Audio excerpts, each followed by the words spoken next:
बिस्मिल्लाहिर्रहमानिर्रहीम। हुज़ूर अक़दस सल्लल्लाहु अलैहि वसल्लम की हदीस मुबारक है कि क़यामत के करीब फितने कसरत से ज़ाहिर होंगे। मौजूदा दौर भी फितनों का दौर है और इस दौर का सबसे ख़तरनाक फितना इल्हाद का फितना है। हम आपके सामने मुल्हिदीन के एतराज़ात और उनके जवाब जिक्र करते रहते हैं। आज हम आपके सामने एक मुल्हिद का एतराज़ जिक्र करेंगे कि एक मुल्हिद ने कहा कि क्या सबूत है कि ये कुरान वही है कि जो नाजिल किया गया। तो आइए इसके बारे में सुनते हैं मुफ्ती यासिर नदीम अल वाइदी साहिब को कि वो क्या फरमाते हैं। कि कुछ उस वक्त के लोगों ने अगर कंट्रोल किया हो और गलत कुरान आप तक पहुंचाई हो, आपके कौम तक पहुंचाई हो, तो इसकी क्या श्योरिटी है कि आप उससे बच पाए हो, या फिर ये एक जैसे एक प्रिंट एक कोई कुरान जो है नकली कुरान छाप दे। कुरान को नाजिल हुए 1400 साल से ज्यादा हो रहे हैं। अब अगर किसी ने छुपाया होगा तो कहीं और सबूत होगा ना उसको छुपाने का। वो सबूत लाइए, हम मानते हैं, हम उसको देखेंगे कि वो सबूत कैसा है। आप एक तरफ दावा करते हैं कि कुरान के अंदर फैब्रिकेशन हुआ है, और जब हम ये कहते हैं दलील लाइए, तो आप ये कहते हैं कि नहीं पॉसिबिलिटी है। पॉसिबिलिटी तो दलील नहीं होती ना। जब आप दावा करेंगे तो दावे के साथ दलील होनी चाहिए। वो दलील कहां है कुरान के फैब्रिकेशन की? तो देखिए, आप जब एक कोर्ट ऑफ लॉ में जाएंगे आप, तो दो पार्टीज होंगी, डिफेंडेंट और प्लेंटिफ, मुद्दई और मुद्दाले। तो दलील देने की जिम्मेदारी किसकी है? डिफेंडेंट की है। अच्छा, दलील जो प्लेंटिफ है सबूत भी उसको देने हैं, डिफेंडेंट को सबूत नहीं देने हैं। ठीक है, आपने हमें डिफेंडेंट बनाया कि जी कुरान, हमारा दावा यह है कि कुरान के अंदर अल्टरेशन हुआ है, फैब्रिकेशन हुआ है। ठीक है, ये आपका दावा है, तो लाइए दलील, दिखाइए कौन सी आयत ऐड हुई है। उसी तरीके से आप ये दावा कर रहे हैं कि कुरान में कोई चेंज हो ही नहीं सकता। मैं आपसे ये सवाल कर रहा हूं कि जब कुरान अपने पन्नों को नहीं बचा सकता, तो ये कैसे मान लिया जाए कि वो अपने लाइनों को नहीं बचा पाएगा? आप कह रहे हैं कि नहीं, कोई किताब जो प्रिंट कर सकता है, कुछ अरसे तक वो छिप सकता है। इसलिए कि जब हम देखिए, हमारा दावा क्या है, हमने कभी ये दावा नहीं किया कि कुरान की जो कॉपी है ना, वो हमेशा से महफूज है और उसके अंदर कोई चेंज नहीं हो सकता। ये हमारा दावा कभी था ही नहीं। भाई, हम जो दलील देंगे वो अपने दावे के मुताबिक तो देंगे ना। तो हमने ये दावा किया कि जो रेवलेशन अल्लाह की तरफ से, गॉड की तरफ से प्रॉफिट मोहम्मद सल्लल्लाहु अलैहि वसल्लम के पास आया, उस रेवलेशन के अंदर कोई चेंजेस नहीं है। ये हमारा दावा है। हम कुरान की जो कॉपी छपी हुई है दिल्ली से, बंबई से, मुख्तलिफ पब्लिशिंग कंपनी छापती है, उसके बारे में हमने न कभी कोई दावा किया, ना आइंदा कभी करेंगे और ना कोई कर सकता। ठीक है, आप उसको कोई इसको बदलना चाहे बदल दे, लेकिन जो रेवलेशन है उसको नहीं बदला जा सकता। अब इसकी जो हमने दलील दी है वो ये दी है कि 700 साल के अंदर करोड़ों नहीं, करोड़ों से ज्यादा हाफिज हमारी कौम यानी मुसलमानों के अंदर पैदा हुए हैं, हर मुल्क के अंदर पैदा हुए हैं, हर जबान के अंदर पैदा हुए हैं। कहीं तो कोई इख्तिलाफ होता, कहीं तो कोई डिसएग्रीमेंट, कॉन्फ्लिक्ट होता। मसलन कुरान करीम का जो पहला चैप्टर है वो सूरह फातिहा, हम उसको बोलते हैं, अल्हम्दुलिल्लाह रब्बिल आलमीन से शुरू होता है। तो हो सकता है कि अमेरिका में या मलेशिया में या इंडोनेशिया में या ऑस्ट्रेलिया में कोई दूसरा हाफिज होता, वो अल्हम्दुलिल्लाह रब्बिल आलमीन के बजाय दूसरी आयत से शुरू करता वो चैप्टर। ऐसा क्यों है कि हर हाफिज वहीं से शुरू करता है और उसी चैप्टर पे खत्म करता है कि जहां उसको खत्म होना चाहिए? तो ये इस बात की दलील है कि उस वही के अंदर, उस रेवलेशन के अंदर कोई चेंज नहीं हुआ है।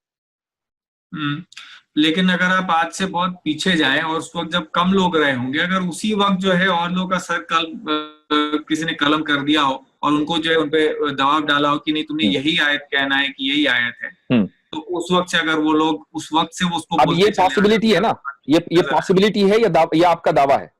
मैं ये एक पॉसिबिलिटी बता रहा हूं। पॉसिबिलिटी आप कुछ भी कर सकते हैं। आप ये भी पॉसिबल कर सकते हैं कि आप नहीं है, पॉसिबल है। तो अब आप ये साबित करते रहेंगे कि नहीं जी मैं तो उज्जवल ही हूं। अब अगर आप वाकई, मैंने आपसे दावा किया कि नहीं सर पॉसिबल ये कि आप उज्जवल ना हो, और आप इसको साबित करने लगे नहीं जी मैं तो उज्जवल ही हूं, मैं उज्जवल हूं, और आप इसी को साबित करने लग जाए, तो लोग आपको बेवकूफ कहेंगे। कभी एक आदमी ने वैसे एक चीज उड़ा दी और आप उसको साबित करने के चक्कर में लगे हुए हैं। तो अगर आप ये दावा कर रहे हैं तब तो मुझे उसकी दलील चाहिए, और अगर पॉसिबिलिटी है तो मैं हर पॉसिबिलिटी के पीछे नहीं जाऊंगा, क्योंकि आप इंसान का जहन है, कुछ भी एज्यूम कर सकता है। ठीक है, तो लेकिन एज अ पॉसिबिलिटी अब एक पॉसिबिलिटी एग्जिस्ट करती है जिसकी दलील मैंने आपको दी कि ये पॉसिबिलिटी क्यों है। अब आप कह रहे हैं कि नहीं, अगर मैं ये दावा कर रहा हूं तो फिर जो है वो दावा करूं और फिर जो है आप उसकी ऑब्वियसली ये जब आप डिबेट करेंगे, जब आप किसी से बात करेंगे, तो जो उसके रूल्स हैं गुफ्तगू के और डायलॉग के, उसी को तो फॉलो करेंगे। वरना असम्पशन तो मैं भी कुछ भी कर सकता हूं, मैं आपके बारे में 10 असम्पशन करूं तो, और आप उसको साबित करने से रहे, तो ऐसे ही आप पॉसिबिलिटी बनाते रहिए कि ऐसा हो सकता है कि नहीं कुरान कुछ और उतरा हो और उसको मार दिया गया हो। भाई अगर कोई दलील है तो वो दीजिए। पॉसिबिलिटी पर दुनिया नहीं चला करती, पॉसिबिलिटी के ऊपर कोई आइडियोलॉजी नहीं चला करती, कोई फेथ नहीं कायम हुआ करता।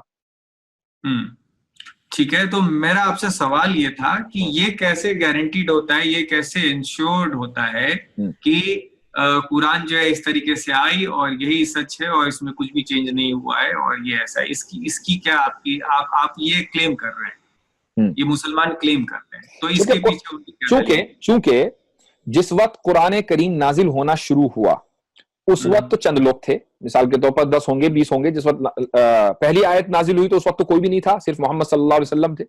उसके बाद आहिस्ता आहिस्ता सर्कल बढ़ता रहा और उसके बाद जो यानी 23 साल के बाद जब मोहम्मद सल्लल्लाहु अलैहि वसल्लम ने हज किया है, तो सिर्फ हज करने वाले लोग, सारे मुसलमान नहीं, सिर्फ हज करने वाले लोग 1,20,000 से ज्यादा थे। ठीक है, तो इसका मतलब ये कि 1,20,000 लोग जो हैं वो एक जगह मौजूद थे। उसके अलावा एक बड़ी तादाद ऐसी थी जो मोहम्मद सल्लल्लाहु अलैहि वसल्लम के जमाने में मुसलमान हो चुकी थी लेकिन हज करने की नहीं आई और मोहम्मद सल्लल्लाहु अलैहि वसल्लम से मुलाकात नहीं हुई। इन सब लोगों को कुरान पता था। ठीक है, अब अच्छा दूसरी बात यह कि कुरान करीम आखिर वक्त तक नाजिल होता रहा, ऐसा नहीं कि सारा कुरान पहली रात में नाजिल हो गया, नहीं, बल्कि 23 साल में नाजिल हुआ है। तो अब अगर कहीं अल्टरेशन होता तो जिस तरीके से पहले दिन अल्टरेशन पॉसिबल था ऐसे ही लास्ट डे भी पॉसिबल था। समझ रहे ना बात? अब मान लीजिए लास्ट डे जिस वक्त मुसलमानों की तादाद 2 लाख है, उस वक्त कोई अल्टरेशन हुआ, तो क्या यह पॉसिबल है कि 2 लाख के 2 लाख एक चीज को जो उनके सामने हो रही है और जो गलत हो रही है उसको हजम कर जाएं और आगे वाली जनरेशन को भी वही झूठ बात बताएं और वो फेक न्यूज चलते चलते करोड़ों और मिलियंस और बिलियंस लोगों तक पहुंच जाए? ऐसा कैसे पॉसिबल है? ये तो लॉजिकली नहीं है। तो आप जो है आप इसको, वही मैं कह रहा हूं कि ये नंबर्स गेम है, नंबर के बेसिस पे आप कह रहे हैं कि चूंकि 1 लाख हो गए तो इसीलिए ये पॉसिबल नहीं, ये आपकी दलील है। इसलिए देखिए, कोई भी चीज जब खबर, कोई न्यूज हम तक पहुंचती है, मिसाल के तौर पर एक, और ये भी एक बाय द वे बिल्कुल मैं कॉमन सेंस की बात कर रहा हूं, एक आदमी आपसे आकर ये कहता है कि भाई फला जो दोस्त है मैंने उसको वहां देखा, और आपको ये मालूम है कि वो उस वक्त वहां नहीं होना चाहिए, तो आप यकीन नहीं करेंगे, आप कहेंगे नहीं नहीं नहीं ऐसा नहीं हो सकता, तुम्हें मुगालता हुआ होगा, तुमने किसी और को देखा होगा।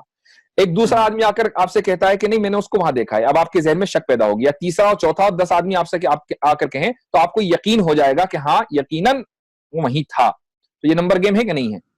क्यों आपको यकीन हुआ? आपको तो यकीन नहीं होना चाहिए। इसका मतलब यह हुआ कि ये कॉमन सेंस है कि जब ज्यादा लोग एक जैसी बात करेंगे तो उस बात के सच होने का यकीन होता है। हाँ, अगर मान लीजिए 10 लोग एक बात करते हैं कि आपके दोस्त को मैंने वहां देखा, लेकिन एक 11वां आदमी आपसे आकर कहता है कि नहीं मैंने तो नहीं देखा, मैं भी वहीं था लेकिन मैंने तो नहीं देखा। अब आपके दिल में जो पुराना फेथ है ना वो रीइंस्टेट होना शुरू हो जाएगा कि हाँ नहीं 10 लोगों को मुखालदा हो सकता है।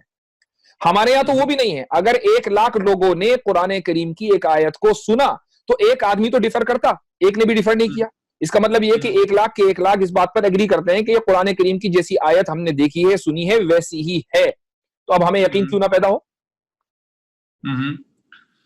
अब जो आप ये मिसाल दे रहे थे 10 लोग एक बात कह रहे हैं और एक बंदा जो है आके दूसरी बात कह रहा है, वो 10 लोग अगर उस एक बंदे को पकड़ के उसको कत्ल कर दें और वो बात मुझ तक ना पहुंचा पाए, तो जो सिर्फ 10 लोग हैं तो मैं उनकी बात को फिर समझूंगा कि हाँ यही सही है। जबकि अगर वो उन्होंने उनका कत्ल नहीं किया होता तो फिर मुझ तक जो है अलग बात पहुंचती। हाँ, बात ठीक है, लेकिन आपको अगर ये मालूम हो जाता कि उन 10 लोगों ने मिलकर 11वें आदमी का कत्ल कर दिया तो आपके जहन में डाउट हो सकता था कि यार उस 11वें आदमी को कुछ सही बात मालूम थी इसलिए 10 के 10 लोगों ने उसको कत्ल कर दिया। लेकिन अगर आपको मालूम ही नहीं है और ना ऐसा हुआ, ठीक है, ना ऐसा हुआ ना आपको मालूम है, तो अब आप महज इस जस्तजू में लगेंगे भाई हो सकता है कि 11वां आदमी भी हो और हो सकता है कि 10 लोगों ने 11वें को कत्ल कर दिया हो। तो हो सकता है आप कब तक चलेंगे भाई? जिन 10 लोगों ने आपको इंफॉर्मेशन दी है उसी की तो बात मानेंगे। क्या इस दुनिया के अंदर जो कोर्ट सिस्टम है उसके अंदर ऐसा नहीं होता कि जितने ज्यादा विटनेसेस होते हैं उतनी ज्यादा उन्हीं की बात मानकर फैसला दिया जाता है? सुप्रीम कोर्ट के अंदर जो फैसले होते हैं, क्या आप उनसे डिसएग्री इस बुनियाद पर कर सकते हैं कि हो सकता है कि इनके पास सही इंफॉर्मेशन ना हो? तो जो चीज आपको इल्म देने वाली, यकीन देने वाली है, आप उसको मानते हैं कि नहीं मानते? बिल्कुल ऐसे ही 1 लाख लोग विटनेस हैं, 1 लाख से ज्यादा, और कोई उसके खिलाफ विटनेस नहीं है, सारे के सारे एक ही बात कर रहे हैं, ठीक है? तो अब आपको यकीन क्यों ना हो? ये तो एक कॉमन सेंस की बात है। उस कॉमन सेंस को आप कैसे डिनाई कर सकते हैं? जैसा कि आपने मुल्हिद के एतराज और उसके जवाब को सुन लिया, अल्लाह ताला जो सुना गया इसको समझने की तौफीक अता फरमाए, और मजीद ऐसी वीडियोस के लिए हमारे चैनल को सब्सक्राइब करें। वमा अलैना इल्लल बलाग।